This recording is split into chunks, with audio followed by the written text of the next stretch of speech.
presenting Mrs. Pink Hippo of the African Hippos, emerging from her special Pullman. Like all other gentlemen, Old Man Hippo has allowed the lady of the family to go first. That is, she did come out, but seems to have disappeared. The first grand splash they've had since the Hippos left the River Nile. Where is little Palsy Wellesley? Ah, imitating a flying fish or a man-eating tiger. California, their new abode, is a strange land, and they're wild to get back home.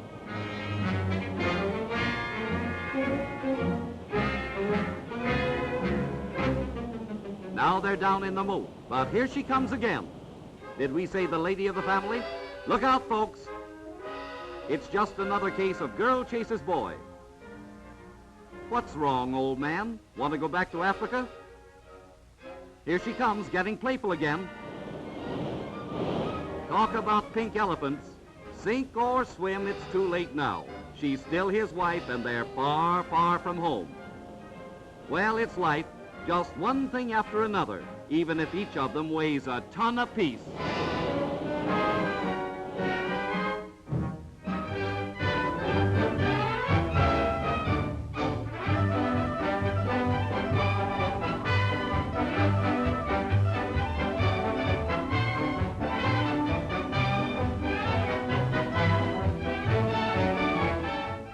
July 1940, the mightiest units of the French battle fleet lie at anchor in the peaceful harbor at Oran, Algeria.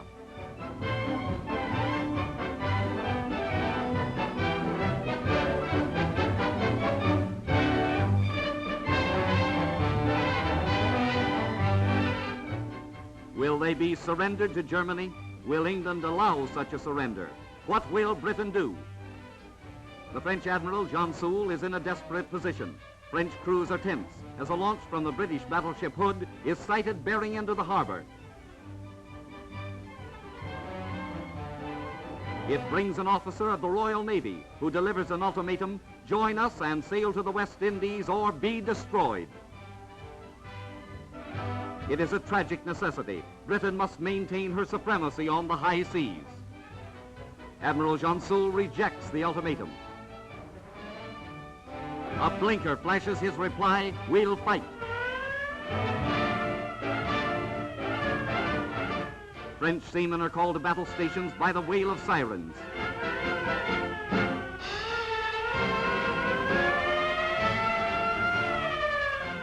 Turrets are manned and the ships are cleared for action. The crews rush to position. They will defend themselves if fired upon.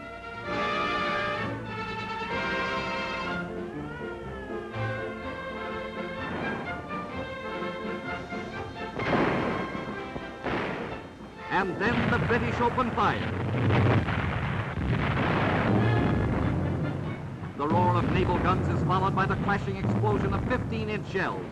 The British gun crews 7 miles away get the range. And now begins a devastating rain of high explosive shells as the French ships vainly try to return the fire.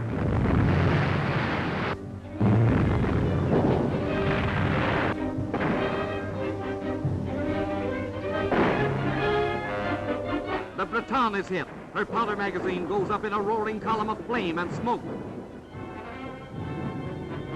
The great 25,000-ton dreadnought Strasbourg escapes to Toulon, her guns still firing.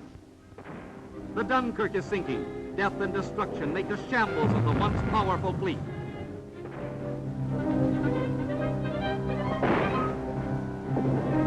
But it is not France that Britain has struck down. It is Germany.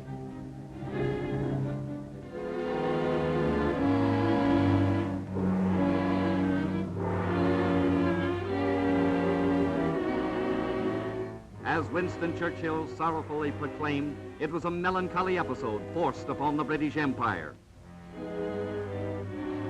The shores of the harbor are strewn with beached and crippled ships. Only wreckage marks the waters where French naval might floated the day before. Other smaller craft lie at the bottom of Oran Harbor, whose waters are strewn with their wreckage, their crews taken to dinghies, their power useless to the Axis partners. Britain has acted, and the question of a world has been answered.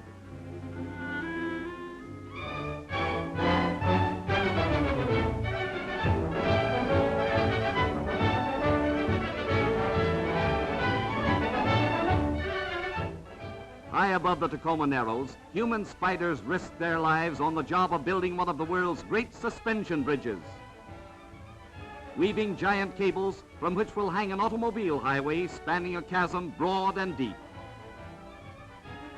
The powerful supports are drawn tense with precision and clamped to concrete anchors on the shore below. Thousands of tons of steel, mile upon mile of massive cables.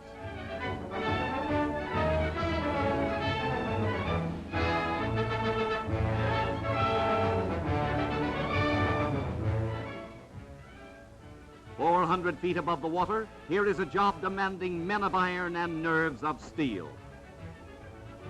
And then on a summer's day in 1940, proud citizens of the state of Washington gather for the ceremony of opening their new $6 million suspension bridge to traffic, the world's third longest span and the last word in engineering marvels. But the last word had not been said. The summer wind that gently blew along the Tacoma Narrows whispered a word of warning that no man heeded.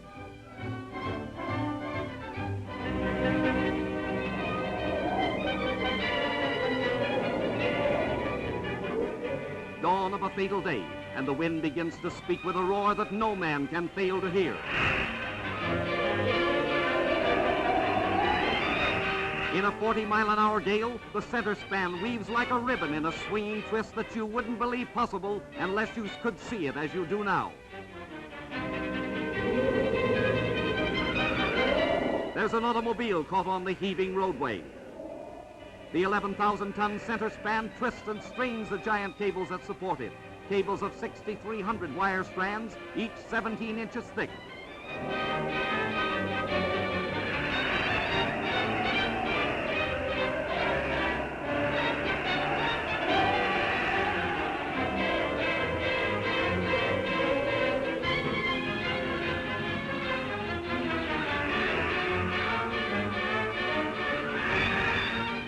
Back out of the danger zone, all stricken spectators are driven to safety as the bridge gyrates like a nightmare high above the river, twisting, turning, curling.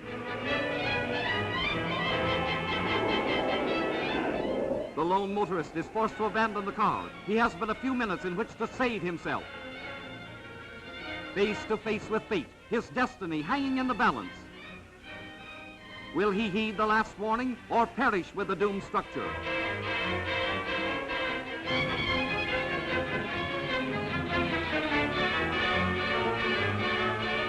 But he saves himself by seconds.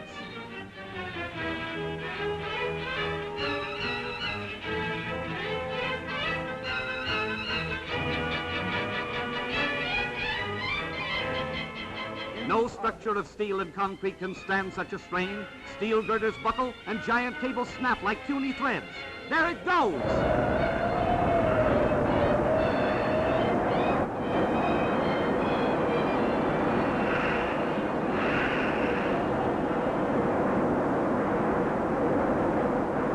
Engineers are divided as to the cause of the disaster. Some claim it was the use of solid girders. Others differ. But whatever the reason, Tacoma will rebuild, this time a bridge that will not provide a super thrill in the news.